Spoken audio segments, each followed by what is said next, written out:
The great spiritual teacher Paramahansa Yogananda often spoke of the chasm that exists between knowing and doing, between intellectual understanding and lived experience. We may read countless books on virtue, attend inspiring lectures on righteousness, and nod our heads in agreement with every principle of ethical living, yet find ourselves repeatedly falling short when faced with the actual circumstances of daily life.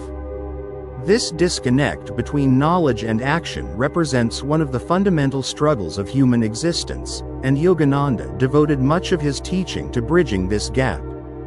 Before we begin, if you enjoy this video, give me a like, comment below about your thought and hit subscribe button so you don't miss any video inspired by Yogananda's teaching. Thank you very much.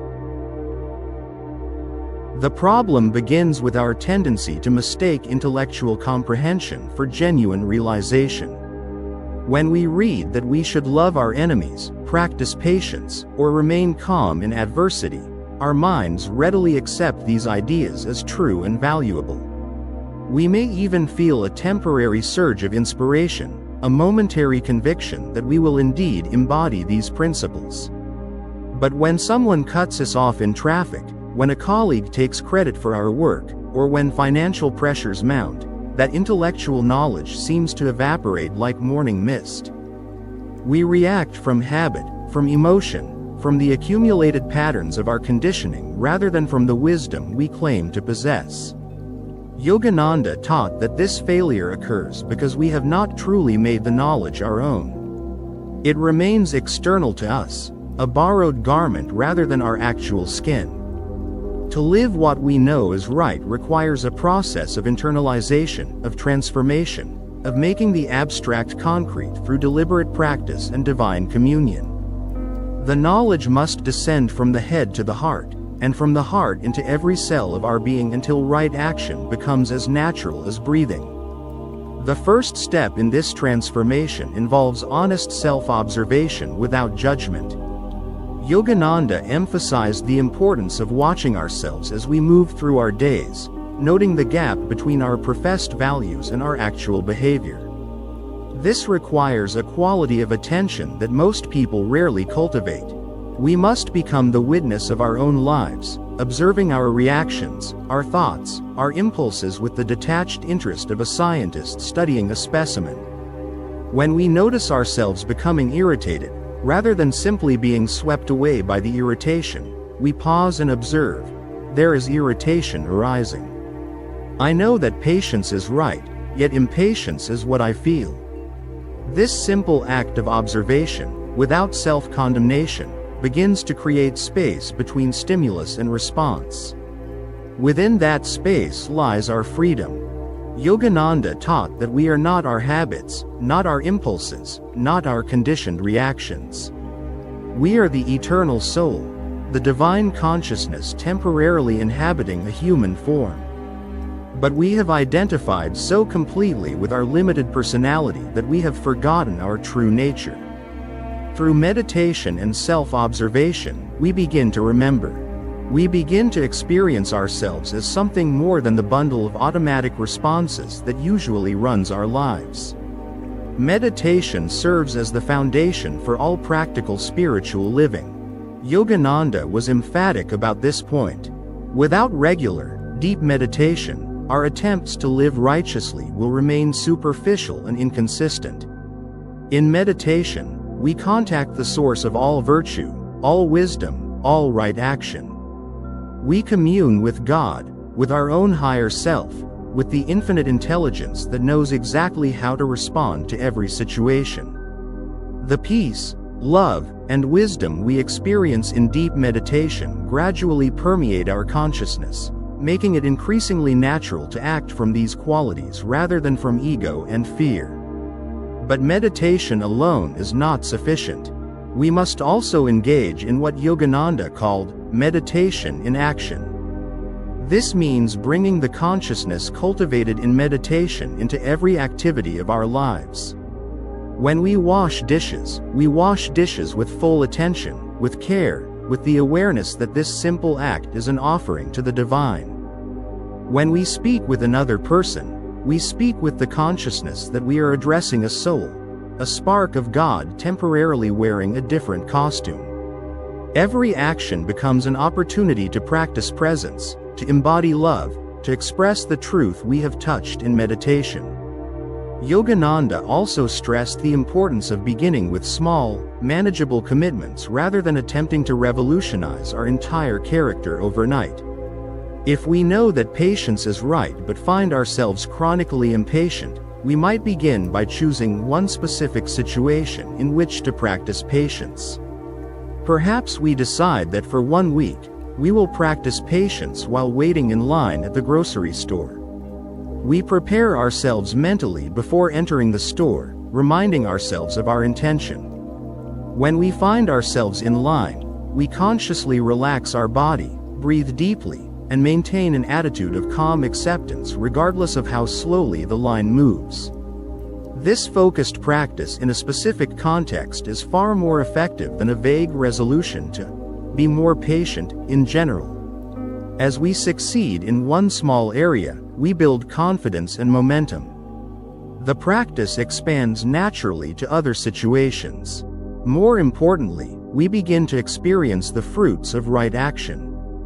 We discover that patience actually feels better than impatience, that it creates peace rather than agitation. This direct experience of the benefits of virtuous living provides motivation far more powerful than any intellectual argument. We begin to want to live rightly not because we should, but because it genuinely enhances our well-being and happiness. Another crucial element in living what we know is right involves the company we keep and the influences we allow into our consciousness. Yogananda often quoted the saying, "Environment is stronger than willpower." If we surround ourselves with people who mock virtue, who celebrate selfishness, who indulge in constant negativity, we will find it extremely difficult to maintain our spiritual ideals. Conversely, when we associate with those who are sincerely trying to live spiritually, who support our highest aspirations, who remind us of what truly matters, we receive constant reinforcement for right living.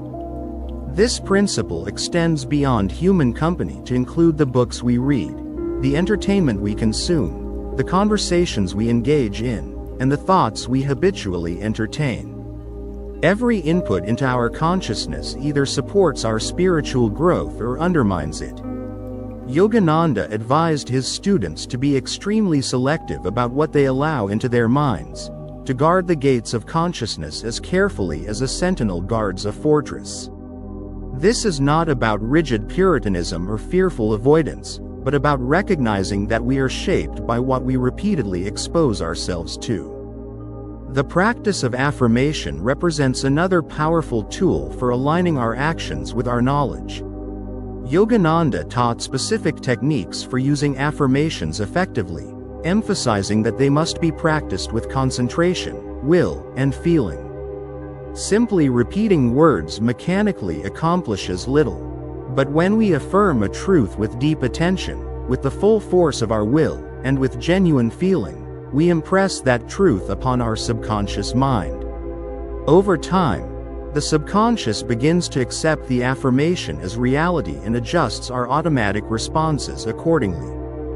For example, if we know that we should respond to hostility with love but find ourselves reflexively returning anger for anger, we might work with an affirmation such as, "I am a child of God, filled with divine love. I respond to all beings with compassion and understanding." We would practice this affirmation during meditation, speaking it aloud with conviction, feeling the truth of it in our hearts, visualizing ourselves responding lovingly in challenging situations. Then, when we encounter actual hostility, the affirmation has prepared our consciousness to respond differently than our old habit would dictate. Yogananda also emphasized the importance of learning from our failures without becoming discouraged by them. The path of spiritual growth is not a straight line upward but a spiral, with periods of apparent regression that are actually opportunities for deeper learning. When we fail to live up to our ideals, when we react from ego rather than from soul, we should examine what happened with honest curiosity. What triggered the reaction? What were we feeling in that moment? What need were we trying to meet through our unskillful behavior? This investigation, conducted with self-compassion rather than self-judgment, provides invaluable information for future growth. Each failure also offers an opportunity to practice forgiveness, beginning with ourselves. Yogananda taught that guilt and self-condemnation are obstacles to spiritual progress, not aids to it. When we berate ourselves for our shortcomings, we reinforce the very patterns we wish to transcend. We strengthen the identification with the limited ego self that made the mistake. Instead, we should acknowledge our error, learn from it, make amends if necessary, and then release it completely. We return to our meditation, reconnect with our divine nature, and move forward with renewed commitment. The cultivation of devotion represents perhaps the most essential element in living what we know is right. Yogananda taught that love for God provides the ultimate motivation and power for transformation. When we deeply love the divine, we naturally want to please the beloved through our actions.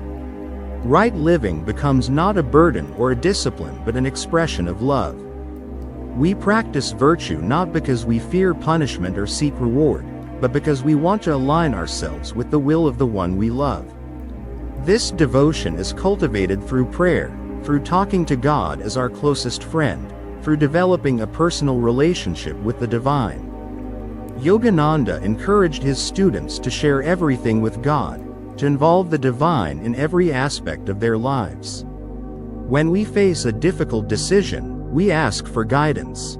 When we struggle with a weakness, we pray for strength. When we succeed in living rightly, we offer gratitude. This constant communion keeps us connected to the source of all goodness and makes right action increasingly natural. Living what we know is right also requires us to develop discrimination, the ability to distinguish between the voice of the soul and the voice of the ego. Both speak within us, but they counsel very different courses of action. The ego speaks loudly, urgently, with the voice of fear, desire, and self-interest. The soul speaks quietly, calmly, with the voice of wisdom, love, and truth. Learning to recognize and follow the soul's guidance is a skill that develops through practice and through the deepening of our meditation.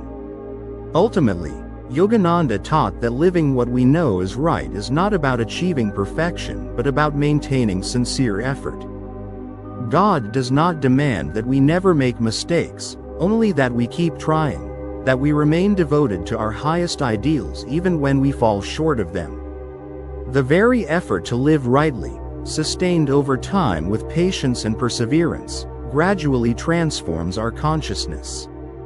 The knowledge that once seemed external and abstract becomes our lived reality. We become what we have known all along we should be. This transformation is not merely personal but has profound implications for the world around us.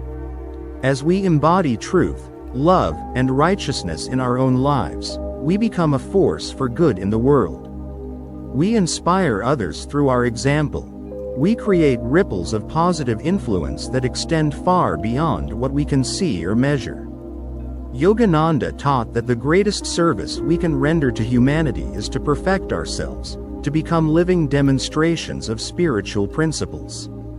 In this way, the practical living of what we know is right becomes not just a personal achievement but a contribution to the evolution of human consciousness itself.